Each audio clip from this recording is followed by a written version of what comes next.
What is going on, you guys? It's your boy Average Bob, and in this week's video, we're going to talk about the Giants versus 49ers in the Thursday night game in San Fran. Giants open up as 10-point underdogs in this matchup versus a steamrolling 49ers team led by Brock Purdy. Also some key offensive playmakers on that team like Kittle, Deebo Samuel, even Brendan Ayuk going off for a lot. And then, of course, they have Christian McCaffrey, who right now is currently averaging about 134 yards a game. So the Giants defense is going to have their work cut out for them because they had a pretty tough time last week stopping, Dobbs and James Conner. So short week coming up. Hopefully people were able to heal up a little bit. One person we definitely won't be seeing this week is Saquon, who had that terrible rolled up sprained ankle at the end of the game after he put on a pretty masterful performance, finding the end zone twice and just making some explosive plays at the end of the game to get scrappy first downs, make guys miss. So a lot of the offense goes through Saquon, so he's going to be immensely missed, especially against a 49ers defense that's kind of known as being one of the best defenses in the league. So I think that's a good point to get started on, the Giants offense versus the 49ers defense. It has taken about 6.5 quarters of football so far this season for the Giants offense to get going and do anything. And this is a really tough test, especially with Saquon out versus the 49ers defense. Just to touch on some stats here, the 49ers defense has had 6 total sacks through 2 games, which out sacks the Giants 6 to nothing, as the Giants haven't had a sack or an interception yet this year. The 49ers have also had 4 total interceptions, so they do a good job of getting to the quarterback, getting hurries, making them make mistakes. You have some great guys on that defense, like Nick Bosa, who currently doesn't have a sack this year, but it probably makes sense as a lot of teams are kind of keying on him to make sure he can't be the game-wrecking defensive end that he is. Where his counterpart, Drake Jackson, has 3 sacks so far this year. So that's just an indicator that a lot of teams are focusing on shutting down Bosa. But on the flip side of things, when you have another good D end on the other side of the line, they tend to eat too. And linebacker Fred Warner already has 19 tackles so far. So that guy's a tackling machine. So what can the Giants do to keep the momentum rolling from last weekend from an offensive perspective? You're going to have to be able to try and protect Daniel Jones as best as you can. The last quarter and a half of Giants football was pretty flawless in that regard. And also, Danny Dimes is making so many plays on read option, running with his legs. Obviously, read option is a tremendously massive threat when you're faking handing off to Saquon. When you're doing it with Matt Breida and Gary Brightwell, probably won't hold the DNs as much as you're used to with Saquon because Saquon has that explosive reputation. So it's going to be interesting to see what the Giants can game plan up here. Probably going to see a lot of 4 wide again. And the Giants, listen, they took a lot of shots last game, especially to Darius Slayton and Jalen Hyatt. You're going to have to get lucky on one of those, especially on a short week. I would like to see Jalen Hyatt get a little bit more involved. He's played pretty well so far, so would like to see take more shots with him or even throw a screen to him, see if he can't make some guys miss and try and burn people with his speed, because clearly he has that potential, especially on these go routes where he's getting behind a cornerback in one-on-one coverage. And it's like, if we could get some better balls out to him, he should be walking in for a touchdown. So maybe we'll see that on Thursday night. We spoke about the 49ers defense. So let's transfer to their offense right here. Second-year quarterback Brock Purdy. He's coming back after that terrible elbow injury that he suffered in the NFC Championship game versus the Eagles, which gave the Eagles such a cakewalk to even get in the Super Bowl. So even happier that they lost.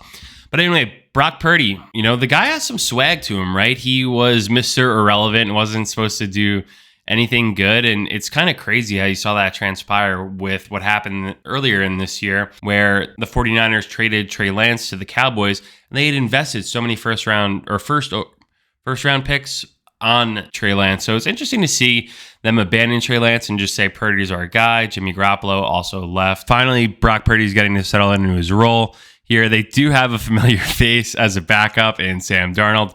But I think, Brock Purdy's been doing pretty well so far this year. He's averaging a little over 200 yards per game, 2 touchdowns. He's been sacked 4 times. But Brock Purdy doesn't have to do anything that special for this team to be good, because they have one of the best, or they do have the best left tackle in the league in Trent Williams. And with Trent Williams creating a lot of protection for Brock Purdy, it's also very helpful in the rushing side, where last year the 49ers made the big trade for Christian McCaffrey, who right now is Christian McCaffrey's completely returned to form at this point. He's had 134 rushing yards average per game, 268 overall, and 2 touchdowns. Christian McCaffrey's a huge matchup issue out of the backfield. So far this year, he hasn't really put that to use thus far. 8 targets, 6 receptions, and 38 yards and 0 touchdowns. So you'll probably see that get going at some point, especially when they want to use him in the screen game, because that's where he's very, very valuable. But again, it's not the Christian McCaffrey who was on the Panthers where everything in the offense has to go through him.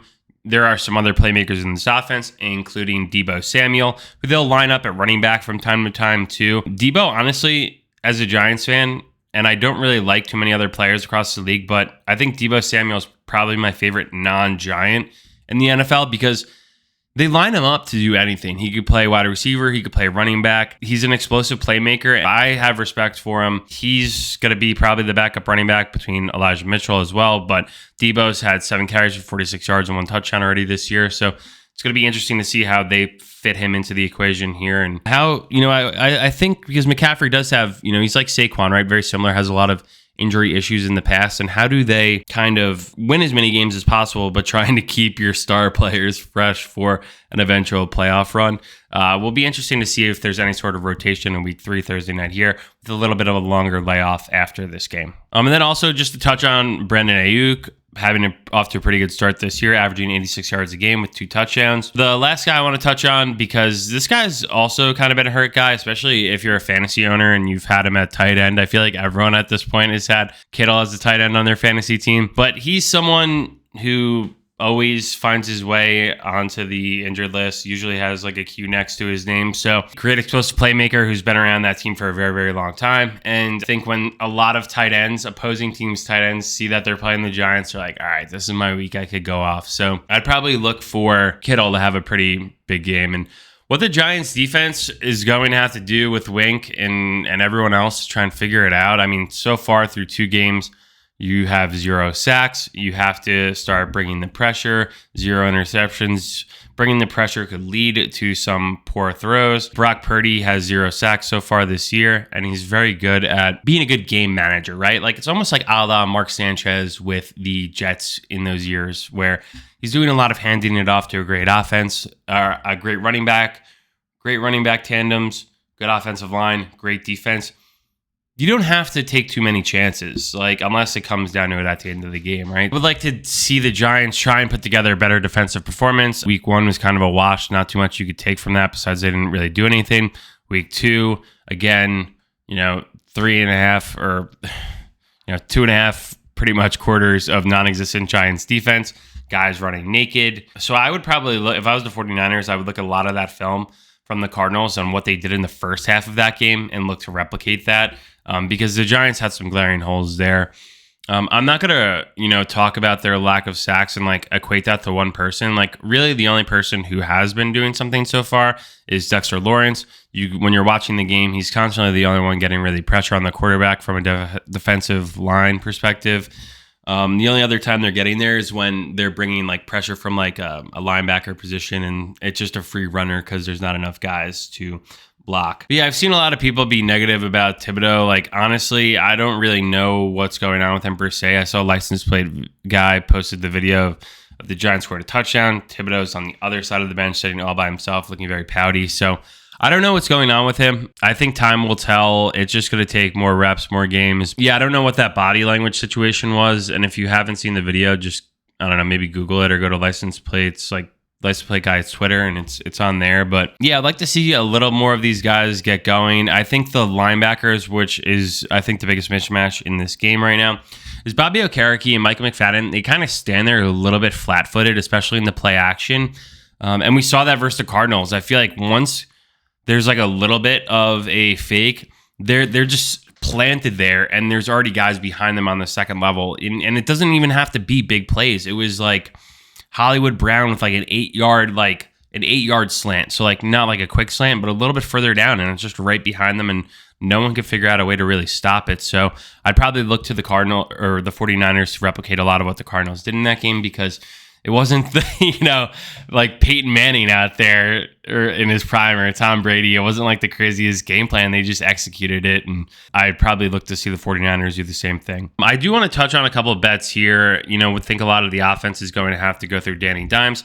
49ers have a good defense as well. I'd probably look at the Daniel Jones over rushing yards total, as he has really been keeping the Giants offensive drives alive with his legs. That adds up. Look at Daniel Jones over rushing yards. Christian McCaffrey probably finding the end zone in this one. I would just throw in anytime touchdown on him. It's probably going to be like minus money there, so you might have to risk like 130 or 140, but I think Christian McCaffrey will probably find the end zone in this game because he's found it twice so far. Why wouldn't that continue, especially against the Giants, which makes Dobbs and James Conner look like, all pros. Having said that, my prediction for the game, the comeback kids strike again. Giants 24, 49ers 23. Giants kick a field goal to win the game. Anyway, let me know what you guys think about the video. What are your thoughts for the Thursday night game? Any other bets you guys like? Throw them down in the comments. Let me know what you guys think. And be sure to like, comment, and subscribe. Anyway, have a great day, y'all. Let's go Giants.